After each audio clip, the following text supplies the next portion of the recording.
দেশটা তোমার বাপের নাকি করছো ছলা কলা।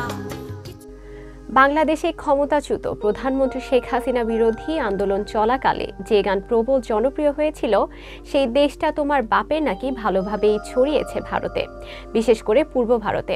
পশ্চিমবঙ্গে যে গণ আন্দোলন চলছে সেখানে গানটি গাইছেন সাধারণ মানুষ, গানটি বাজানো হচ্ছে লাউডস্পিকারে। অনেক সময় প্রথম লাইনটি অবিকৃত রেখে কথা বা সুর পরিবর্তন করা হচ্ছে। পশ্চিমবঙ্গে সরকার এ গান গাওয়ার জন্য এখনো কাউকে গ্রেপ্তার করেনি, তবে আসামে গানটির প্রথম লাইন অবিকৃত রেখে গাওয়ার জন্য গ্রেপ্তার করা হয়েছে রাজ্যের জনপ্রিয় সঙ্গীত শিল্পী আলতাফ হোসেনকে। অভিযোগ, তার গান সাম্প্রদায়িক সম্প্রীতিতে আঘাত হেনেছে।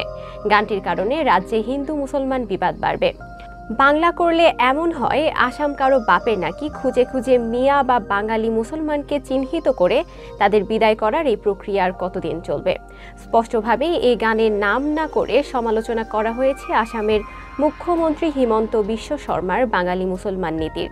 তিনি কয়েক সপ্তাহ ধরে বাঙালি মুসলমান বিরোধী তার যে রাজনৈতিক বয়ান তা আবার সামনে এনেছেন। বাঙালি মুসলমানরা মূলত আসামের দক্ষিণ ও পশ্চিমাংশে বসবাস করেন। কাজের জন্য তারা আপার বা উজান আসামেও যান। মুখ্যমন্ত্রী তা নিয়েও প্রশ্ন তুলেছেন।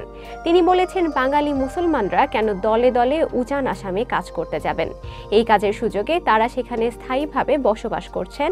এছাড়া আসাম বিধানসভায় সম্প্রতি নামাজের বিরতি প্রত্যাহার করা হয়েছে। বিষয়টি নিয়ে বিতর্ক চলছে।